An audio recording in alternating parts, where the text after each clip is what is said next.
Bonjour Pascal. Bonjour Arnaud. Aujourd'hui, on va discuter d'un sujet intéressant, l'évolution de la plateforme matérielle des machines virtuelles de Hyper-V dans Windows Server 2012 R2. La dernière.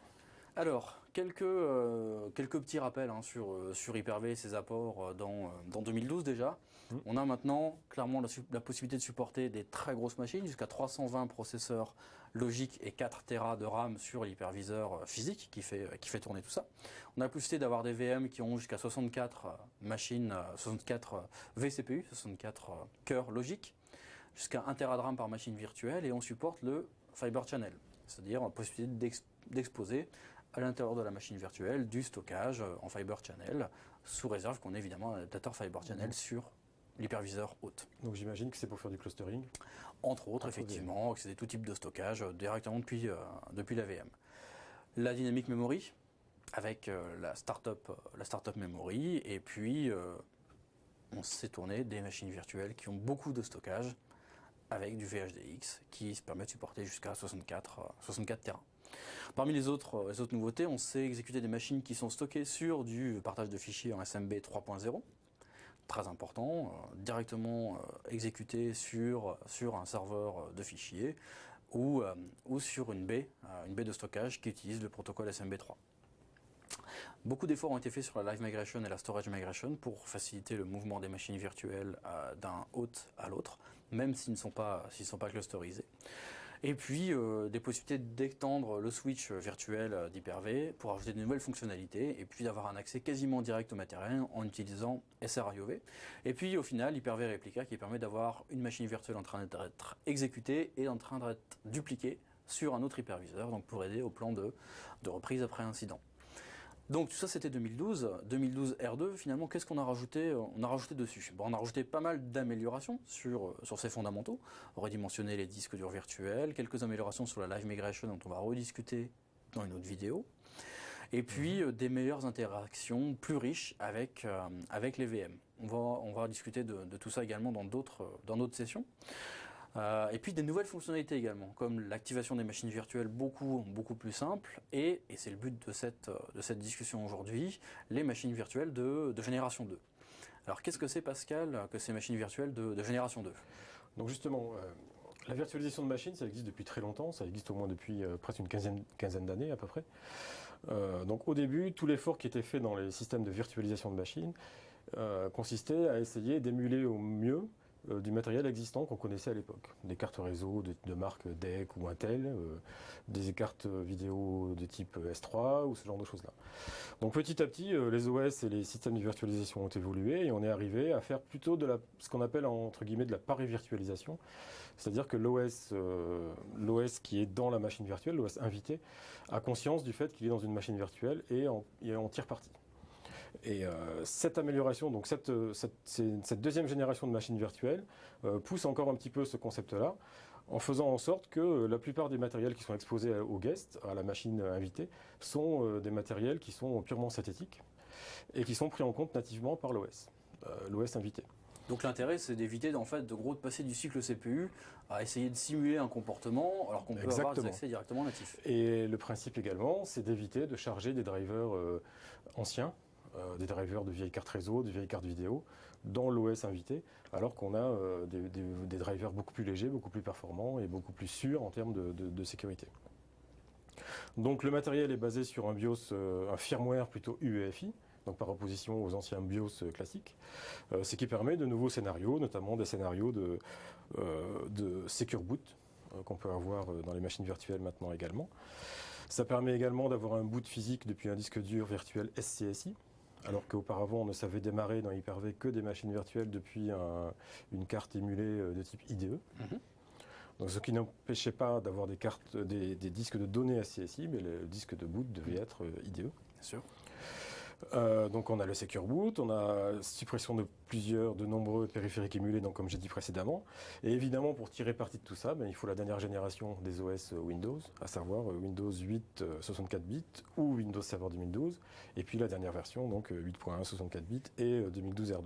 Donc tout ça principalement pour supporter le démarrage sur un firmware UEFI et un disque donc SCSI.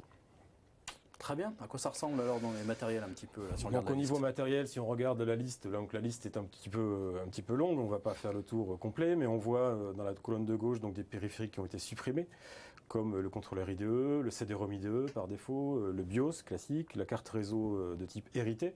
Je ne sais pas si tu te souviens, mais il y a une époque où pour des OS qui n'étaient pas Windows, il fallait systématiquement mettre une carte réseau de type hérité, donc une ancienne carte réseau, Absolument. par opposition à la carte réseau synthétique. Et c'était également le cas pour les OS Windows lorsqu'on voulait démarrer sur le réseau en PXE. Sur du PXE. Voilà. Donc on ne savait pas le faire, maintenant on sait le faire avec la carte réseau synthétique. Et puis au passage, ça nous permet de supporter le PXE sur IPv6. Exactement, ce qui est quand même fondamental. Ce qui est fondamental à l'heure actuelle. Les ports série, les contrôleurs de disquette, les contrôleurs clavier, les claviers PS2, souris PS2, tout ça, on s'en est débarrassé au profit donc de matériel entre guillemets logiciel synthétique avec des drivers natifs, la vidéo S3, etc. Donc au passage, on gagne quand même pas mal de performance. Au démarrage d'une machine de génération 2, on gagne à peu près 20%, donc c'est ce qui a été constaté sur de nombreux tests. 20% de performance au démarrage. Par contre, c'est beaucoup plus intéressant au niveau de l'installation d'un système, où là, on gagne 50% de performance, 50% du temps d'installation de la machine virtuelle. Plutôt intéressant tout ça. Donc, comment est-ce qu'on en tire profit, Pascal? À quoi ça ressemble? Eh ben, je te propose de voir tout de suite en démonstration. C'est parti. Donc, je vais commencer par montrer une machine virtuelle de génération 1, donc qui tourne en l'occurrence sur Windows Server 2012. Et on va regarder un petit peu ses paramètres. Donc dans ces paramètres, on voit qu'on a pas mal de périphériques qui ne sont pas complètement utiles. On a des ports série, on a un lecteur de disquette, on a pas mal de choses. On va comparer maintenant à une machine virtuelle de génération 2. Regardez ses propriétés. Et déjà, on voit que la liste est beaucoup plus courte. Il y a un peu moins de monde. Il y a un peu moins de monde là-dedans. C'est un peu plus propre. Notamment, tiens, si j'allais voir un petit peu au niveau du firmware, et on voit effectivement qu'on a des paramètres typiques d'un firmware UEFI au niveau des paramètres de démarrage. Donc c'est démarré sur un fichier UEFI, sur un disque ou sur une carte réseau, bien que je n'ai qu'une carte réseau ici qui est de type synthétique. Donc les ports série, j'ai montré. Voilà. Maintenant, on va regarder à l'intérieur d'une machine virtuelle comment ça se passe. Donc j'ai ici une machine virtuelle de génération 1. Et puis ici, une machine virtuelle de génération 2, et dans chacune de ces machines, j'ai ouvert le gestionnaire de périphériques, le Device Manager. Avec la partie système. Et dans la partie système, on voit déjà des différences. On voit pas mal de choses qui ont disparu. Par exemple, le contrôleur d'accès, le contrôleur DMA a disparu dans la génération 2, il a disparu. Le driver S3 de la carte vidéo a également disparu au profit de drivers virtuels, etc. Voilà. Bon, c'est pas franchement très visuel tout ça, mais on voit quand même qu'il y a beaucoup de choses en moins qui ont disparu. Alors comment est-ce qu'on l'a créé cette machine virtuelle Gen 1 et Gen 2? Alors on connaît l'assistant de création d'une nouvelle machine virtuelle, on fait nouvelle machine virtuelle, et on a un assistant, donc on donne le nom à la machine virtuelle. On fait suivant, et dès le début de l'assistant, donc on nous propose ce choix entre génération 1 et génération 2. Donc il faut savoir, et c'est bien indiqué d'ailleurs dans l'assistant, qu'une fois qu'on a choisi un niveau de génération pour notre machine virtuelle, on ne peut pas en changer. Donc je sais que récemment, quelqu'un de chez nous, de chez Microsoft, a posté un script de PowerShell permettant de transformer une machine de génération 1 en génération 2. Donc ça consiste en gros à reconstruire une nouvelle machine virtuelle de génération 2 à partir du VHDX ou VHD de la machine virtuelle de génération 1. Mais ce n'est pas une transformation telle quelle. On recrée une nouvelle machine virtuelle, etc. Et surtout, ce n'est pas une solution supportée par le support. Exactement. C'est à vos propres risques et périls. Donc évitons d'utiliser ça en production, d'autant que ça n'apporterait pas grand-chose fondamentalement à des machines virtuelles qui font tourner du Windows Server 2012, voire R2. Ok, donc c'est ce choix philosophique dès le début de la création de la machine, entre la Gen 1 et Gen 2. On nous rappelle également dans l'assistant que pour une génération 2, il faut un OS assez récent, donc 64 bits, pour supporter également le boot sur le UEFI, et quelques fonctionnalités fondamentales que ça nous apporte, comme le Secure Boot, le boot sur SCSI, etc. Ensuite, le reste de l'assistant est totalement classique. On choisit la mémoire, la connexion réseau, et le reste, le disque, on crée un nouveau disque, etc. Donc là, comme d'habitude. Rien de nouveau là-dedans. Super. Voilà ce que je pouvais te montrer rapidement sur les VM de génération 2. Eh ben merci Bon, Pascal. À bientôt. Merci Arnaud.